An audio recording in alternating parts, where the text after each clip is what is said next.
Se chegamos até aqui é porque tu... Para que não fique nas minhas palavras. Eu vou ler do 14 ao 29 e peço que você, em nome de Jesus, acompanhe aí numa leitura silenciosa. Amém, igreja? Marcos, capítulo 9, versículos do 14 ao 29. Esse texto também se encontra em Mateus 17, versículo 14, e Lucas 9, 37. Quando se aproximou dos discípulos, viu ao redor deles grande multidão e alguns escribas que discutiam com ele. Logo, toda a multidão, vendo, ficou espantada e correndo para ele o saudaram. Então, ele perguntou aos escribas: o que discuti com eles? Um da multidão respondeu: Mestre, eu te trouxe meu filho, que tem um espírito mudo. Onde quer que ele o apanhe, despedaça-o, ele espuma, range os dentes e vai se secando. Eu pedi aos teus discípulos que o expulsassem, mas eles não conseguiram. E respondeu-lhes: ó geração incrédula, até quando estarei convosco? Até quando ainda vós sofrereis? Trazei-o a mim. E o levaram até ele. Quando ele viu Jesus, logo o espírito o agitou com violência e, caindo por terra, revolvia-se, espumando. Jesus perguntou ao pai dele: há quanto tempo isso lhe acontece? E ele lhe respondeu: desde a infância. Muitas vezes, esse espírito o tem lançado no fogo e na água para o destruir. Mas se podes fazer alguma coisa, tem compaixão de nós. Ajuda-nos. Jesus lhe respondeu: se podes crer, tudo é possível ao que crê. Logo, o pai do menino clamou em lágrimas: eu creio, Senhor, ajuda a minha incredulidade. Jesus, vendo que a multidão concorria, repreendeu o espírito imundo, lhe dizendo: espírito mudo e surdo, eu te ordeno, sai dele e não entres mais nele.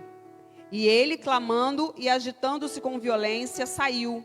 E ficou o menino como que morto, de tal maneira que muitos o consideraram como morto.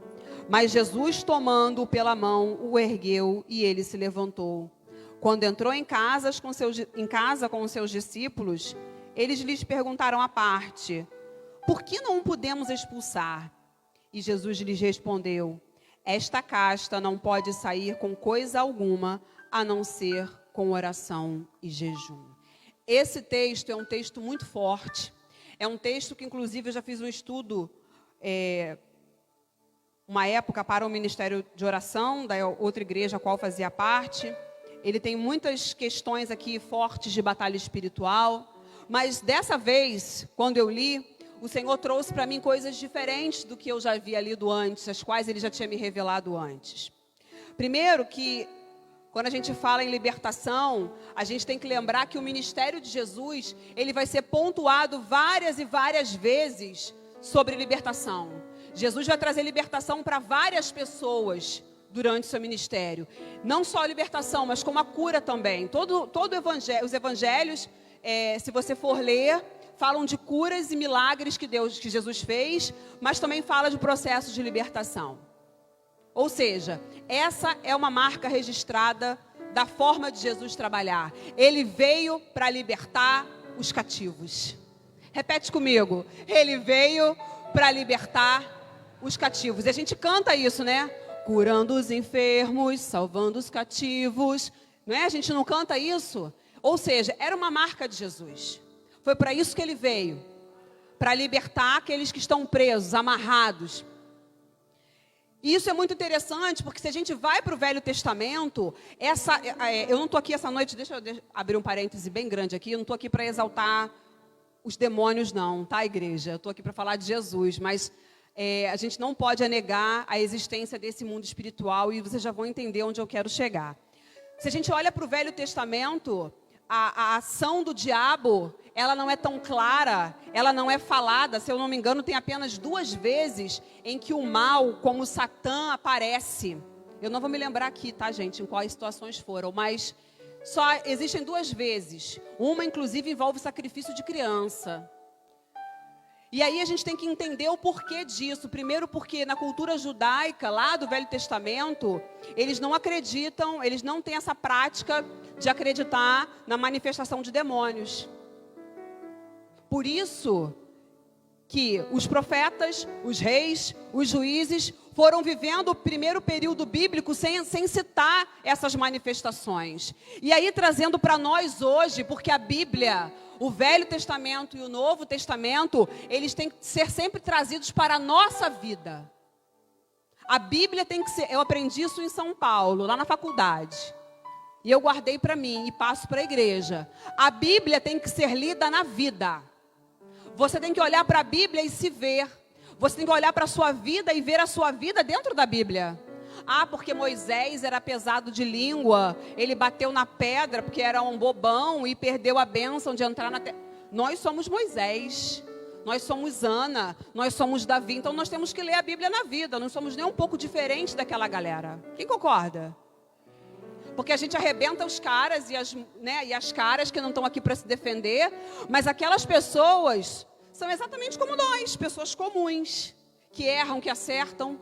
Então, os profetas, os reis, os juízes foram caminhando no primeiro período bíblico sem perceber essa ação maligna. E aí a primeira verdade que eu trago para você nessa noite, falando de cura e libertação, o maior perigo na vida do crente é viver sem perceber que existe uma ação maligna.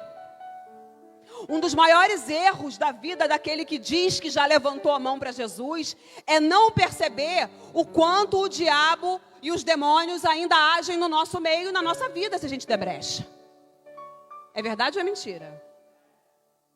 Tudo que o mundo espiritual do mal quer é que a gente não fale sobre a existência dele. Olha, e eu quero te dar uma triste notícia. Não falar sobre o diabo, não acreditar nele, não faz com que ele deixe de existir e nem que ele deixe de investir contra a tua vida.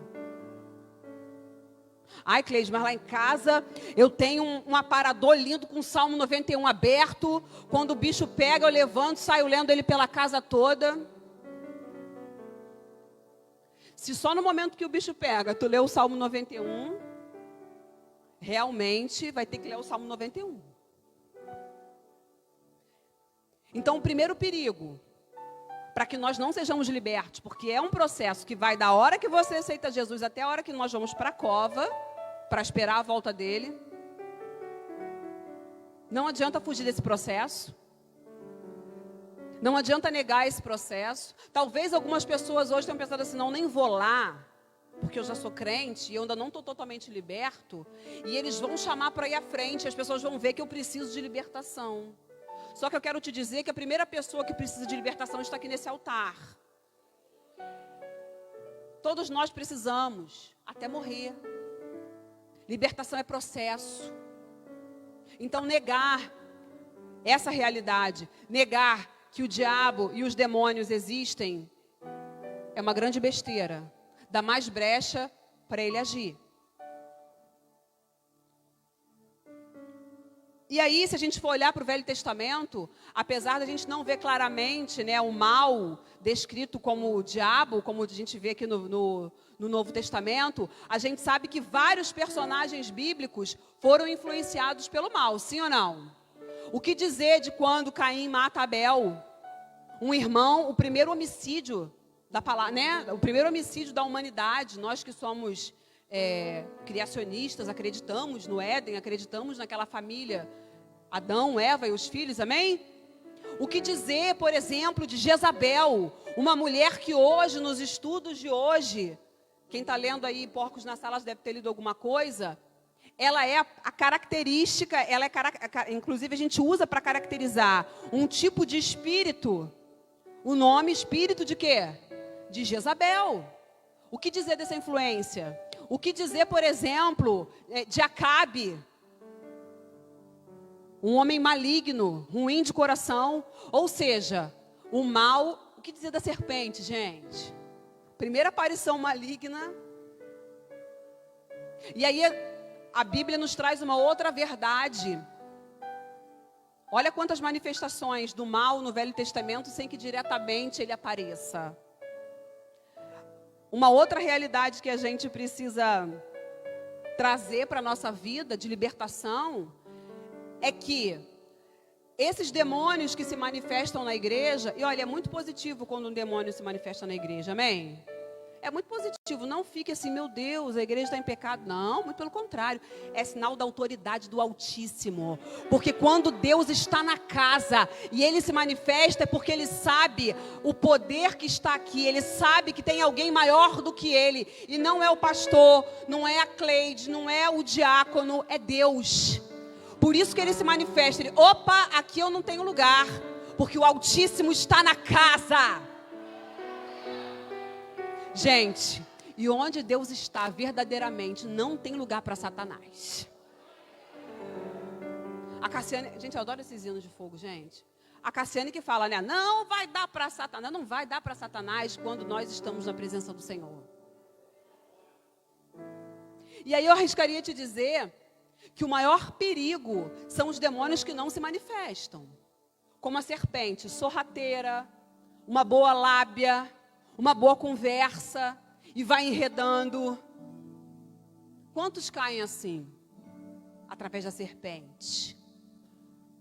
Quando se a gente aceita Jesus, a gente ganha aquela armadura de Efésios 6. Quem conhece a armadura? Deus, ele fala assim, você já está pronto. Ó, a gente aceitou Jesus, recebeu a armadura. A gente meio que não sabe usar, né? É igual um celular novo. Você fica meio perdido, depois você vai manejando melhor. Mas você recebe essa armadura. E recebe também uma espécie de sinal de trânsito que é controlado por aquele que se chama Espírito Santo de Deus. E é o Espírito Santo que vai te mostrando, sinal verde, tá legal, vai lá. Amarelo, presta atenção, crente. Presta atenção, olha a serpente, não está se manifestando, não está estribuchando, não está falando com voz rouca, não tem ninguém entrevistando, mas está se manifestando. Fica ligado. E o sinal vermelho quando o caldo já entornou. Aí para, porque...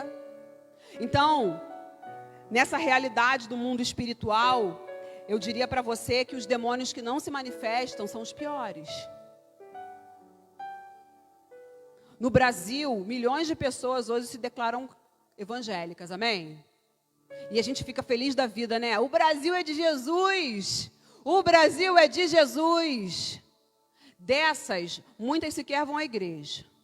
Muitas sequer fazem uma oração na semana. E possivelmente estão sob influência desses espíritos. E aí, aqui no texto bíblico, tem uma novidade para a gente, né? A gente começa a observar o texto bíblico, trazendo para a nossa vida. Diz assim, versículo 14, se você está com a sua Bíblia aberta. Quando se aproximou dos discípulos, viu ao redor dele grande multidão e alguns escribas que discutiam com ele. Logo, toda a multidão vendo ficou espantada e correram para ele e o saudaram. Sabe, trazendo para a nossa realidade de libertação, eu fico pensando aqui, gente, sempre vou falar mal da multidão. Multidão na Bíblia é um problema, porque a multidão reúne aquelas pessoas que querem ver o circo pegar fogo, aquelas pessoas que estão ali para contemplar o que vai acontecer, pessoas que não estão dispostas a ajudar. E aí, muitas vezes, você é crente, você já tentou se libertar várias vezes, você tem uma história difícil, e aí você está voltando para Jesus, e aí a multidão que está vendo você lá na frente, vindo para Gênesis, ou para a Assembleia de Deus, ou para qualquer outra igreja, a multidão que já te conhece vai dizer assim, olha, mas ele já tentou várias vezes, olha, ela já várias vezes disse que estava com Deus e caiu mais uma vez. Essa é a multidão que está ali para apontar todas as vezes que a pessoa tenta. Que está ali para reparar, nossa, você sumiu, deixou de ser crente. Pessoas que vivem esperando a queda do outro, mas que não fazem como Jesus, toma pela mão e levanta. Essa é a multidão. E eu queria te perguntar, a qual grupo você faz parte? A qual grupo eu faço parte? Daqueles que tomam pela mão e levantam, vamos caminhar. É claro que tem um tempo, depois de caminhar, que a gente crê que a pessoa vai ficar firme sozinha. Mas tem gente que demora mais tempo, porque eu estou num processo espiritual, o pastor Eliseu está num outro período espiritual, num outro processo, num outro tempo, a diaconisa Monique está num outro tempo, a Claudiane está no outro tempo, os outros irmãos estão no outro tempo. Eu não posso querer que na igreja todos estejam no mesmo tempo. Isso não é tarefa minha, isso é tarefa do Espírito Santo de Deus, que convence a cada um de nós dos nossos pecados. E vamos vivendo a vida muitas vezes achando que somos melhores uns dos que os outros. Mas sabe aquela frase? Quem você é quando ninguém está perto? Sabe, irmãos, eu não tenho condições de contar aqui em público, mas as mulheres vão ouvir meu testemunho. A gente vai fazer muita coisa junto ainda. Eu creio que essa pandemia vai passar, gente. E a gente vai poder conversar. Eu já passei por processos de libertação tão intensos. Meu marido sabe, a gente tem um relacionamento muito tranquilo, a gente conversa sobre tudo, graças a Deus. E eu já conversei muitas coisas com ele. Eu já fui liberta de coisas a partir do momento que eu contei para ele. Falei, amor, eu guardo um segredo assim, assim, assim, eu queria hoje contar para você. E aquilo fez assim, ó. Se confessares os vossos pecados, Ele é fiel e justo para perdoar os pecados. E aí, gente, eu passei por processos de orar e falar, Senhor, eu não posso conversar isso com ninguém. É melhor, às vezes, não conversar. E eu já contei isso em outras vezes. Eu estar num lugar, olhar para a prateleira de uma biblioteca, de uma livraria, e eu bater um olho num livro. E eu vou falar o nome do livro. É um livro difícil de achar, mas vale a pena. A Batalha de Toda Mulher. E eu fui lá no ombro dele, marido, tem um dinheiro aí? Eu estava dura. Também, mesmo quando eu tenho, eu peço, porque aí, né, já fica de presente. E aí eu não gasto. Aí ele falou, não tem, pega aí. Gente, um livro, R$30, trouxe libertação para a minha vida. E nesse processo aqui, não pode ter preguiça. Nesse processo tem que ter empenho, porque Jesus tomou pela mão, mas o Pai levou, o Pai disse, me ajuda. A gente não pode ter preguiça de se libertar. A gente tem que investir na nossa libertação, R$30. Vai ter um curso de mulheres, vai ter algo na igreja. Eu não vou não, estou cansado, estou com preguiça, quero dormir, estou com dor, estou com não sei o quê. Investe na tua libertação, porque libertação é crescimento espiritual. Você melhora, a sua casa melhora, o teu trabalho melhora, quem está do teu lado melhora, e você, principalmente, melhora. E eu quero te dizer nessa noite, independente de qual libertação eu e você precisamos, não se incomode com os outros. Não se incomode com a opinião dos outros. Outro dia a Larissa postou uma frase que eu gostei, que dizia algo do tipo, a ideia que você faz de mim meio que não me importa, e eu também não estou muito a fim de esclarecer as coisas. A gente tem que fazer uma leitura disso com uma certa parcimônia, claro, a gente precisa ter boas atitudes, cultivar um bom ambiente onde nós estamos. Mas de verdade, gente, aquilo que o outro pensa de você, da sua libertação, é problema do outro. A gente tem uma geração de pessoas que está muito preocupada com a opinião do outro. Deixa o outro dar conta da tua vida, dar conta da tua caminhada, dar conta da tua existência, porque já é muita coisa. Aí eu achei, gente, eu adoro essas frases, eu de boa, eu falo mesmo, não é para ninguém que eu posto, gente, eu não sou uma pessoa disso. Se eu tiver que conversar com a pessoa, vai ser tete a tete, mas é porque mexe com a minha estrutura. Achei uma assim, conselho para a vida, reticências, viva a tua! Já é muita coisa.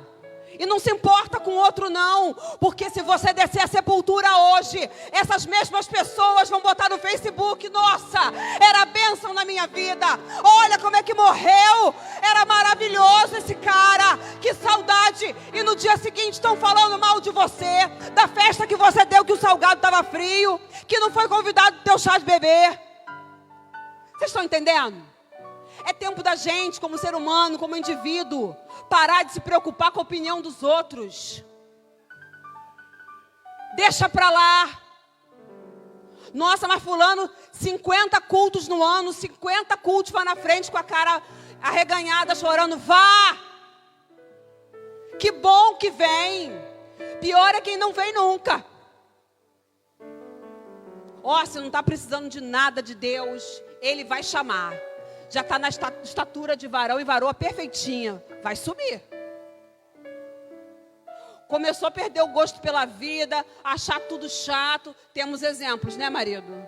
Temos exemplos. Começa a achar tudo chato, já não preciso me libertar. Ah, não precisa não? Vem. Eu acho que ninguém aqui quer ir agora. Se falar que quer, vamos conversar lá dentro. Tem algo errado. Eu tenho que acabar. E aí, eu quero te dizer, não deixe a sua dor servir de espetáculo. Não fique desabafando somente no Facebook. Desabafe com quem pode te ajudar. Não dê esse gostinho para aqueles que, infelizmente, gente, tem aqueles que querem nos ver mal. Jesus deu uma dica para esses momentos. Mateus 6. Entre no quarto, fecha a tua porta e fale com teu pai em secreto. Porque teu pai que te ouve em secreto, eu não preciso falar mais nada, né? Vai para ele. Versículo 15. Essa surpresa com a chegada de Jesus, uma chegada oportuna, porque o menino estava endemoniado, ela acontece possivelmente por dois motivos. No capítulo anterior, Jesus tinha se transfigurado. Possivelmente ele ainda estava com aquele ar ainda meio transcendente, né? Um corpo diferente, iluminado, digamos assim. Mas também alguns estudiosos acreditam que essa surpresa choca todo mundo, porque é como se você ensinasse várias pessoas que te acompanham 3 anos e depois daquilo está um problema acontecendo e o teu mestre chega e vê que você não conseguiu dar conta daquilo que você ensinou, entendeu? Os discípulos estavam derrotados aqui. Porque, gente, assim como nós, os discípulos demoraram a entender algumas coisas. Tem coisas espirituais que a gente demora a entender, não é? Por exemplo, Deus chamou você para uma obra. Talvez você não tenha entendido ainda o teu lugar no corpo. Está demorando a entender. Talvez existam coisas que você não aprendeu ainda, apesar de Deus tanto te ensinar. Isso acontece comigo. Às vezes eu escuto a voz dele. Nossa, mas eu já te falei tanto sobre isso. Não tem jeito, né? Mas eu continuo acreditando em você, dona Cleide. Eu vou continuar investindo na tua vida, minha filha. Porque é assim que ele faz. Os discípulos, além de derrotados, estavam envergonhados pela própria incredulidade. E aí a Bíblia nos traz uma verdade, mais uma, que para haver libertação, o ingrediente principal é crer, como você acabou de abrir o culto dizendo. Nós não combinamos nada. E a Monique disse isso aqui. Para haver libertação, é preciso ter fé. Repete comigo, fé.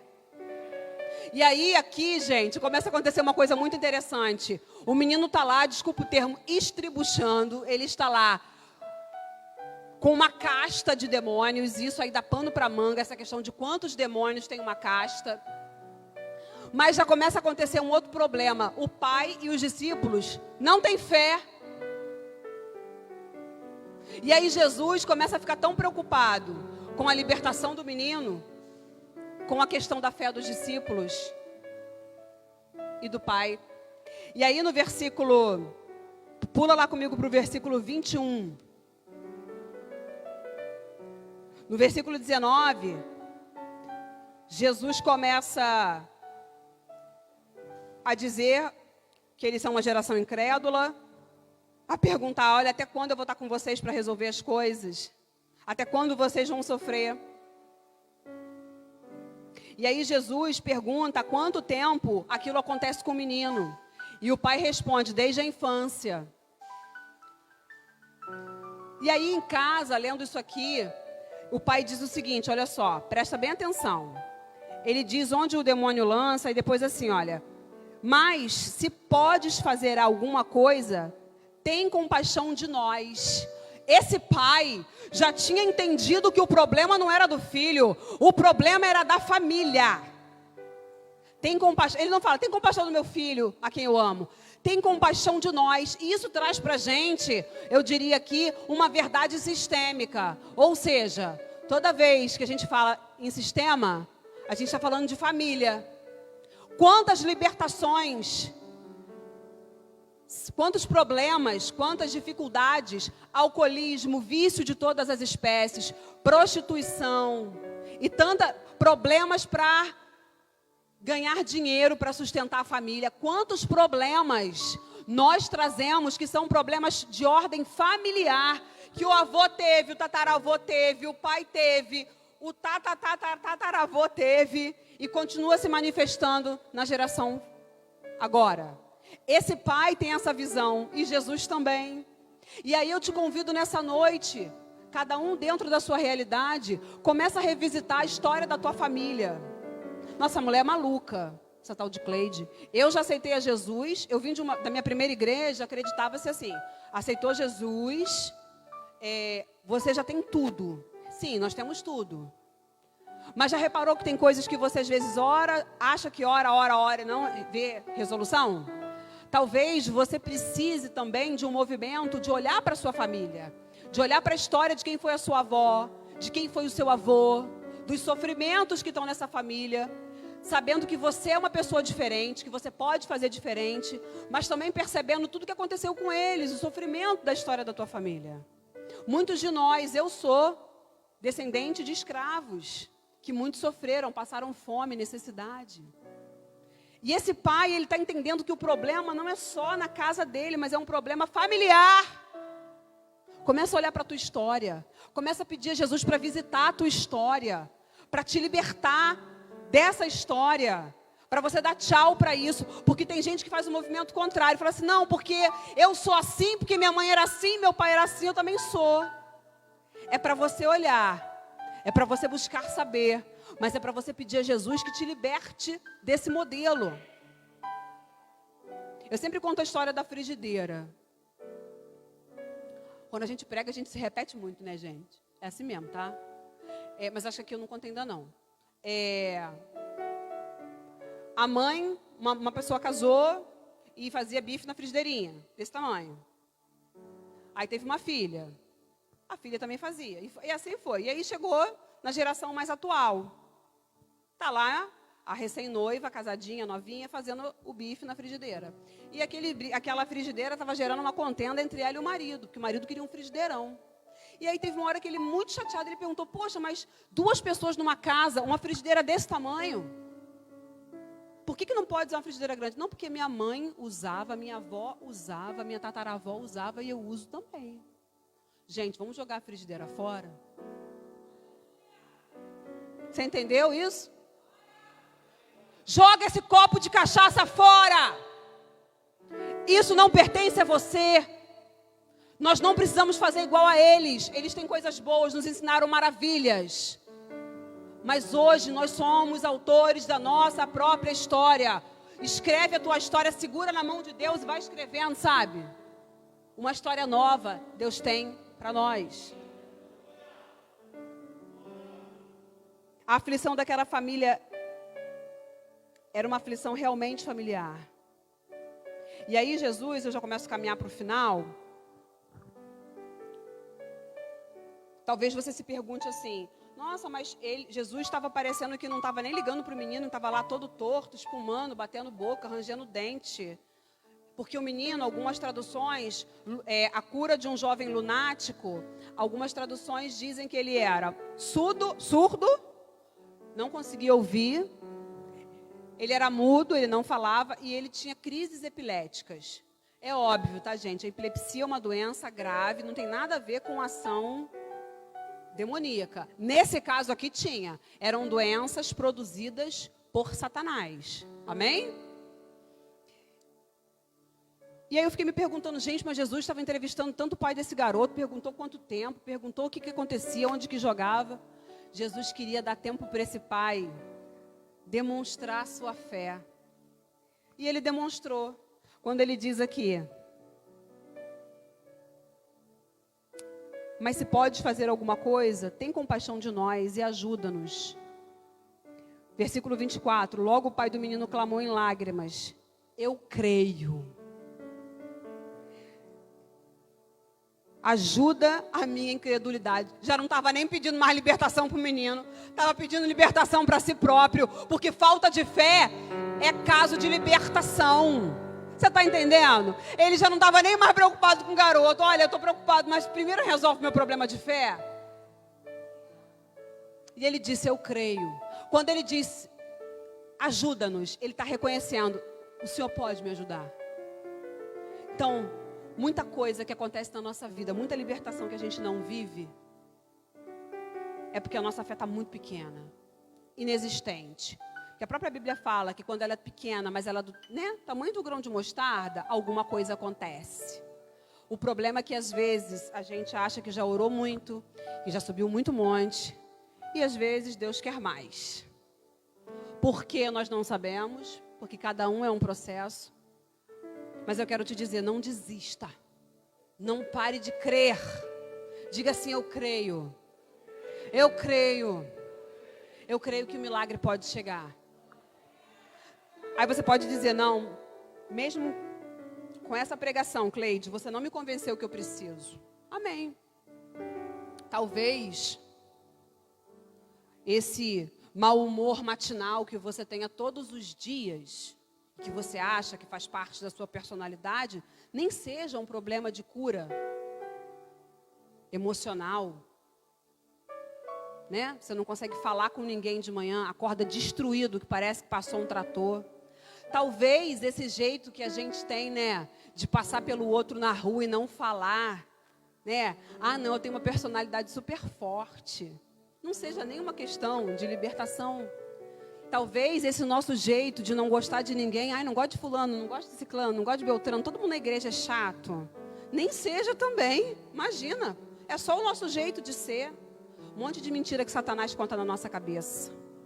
Nossa, olha esse bebê, personalidade do avô. Como puxou vovô? Vovô também faz assim. Libertação. Libertação. Cura interior. Cura de alma. Saiba que hoje Deus está fazendo um carinho na sua alma, te falando todas essas coisas. E eu sei porque eu estou te falando isso. Eis aqui uma pessoa que é moída por Deus o tempo todo. Ontem tive que pedir perdão para o marido. Não estava bem, estava estressada, fui lá. Ele é bonzinho, gente. É o pudim e, né, o vinagre. Marido, me perdoa, não estava bem ontem. É libertação. Aí a gente tem que ouvir, né? Mas eu não tenho culpa, né, amor? E aprender a reconhecer quando a gente precisa.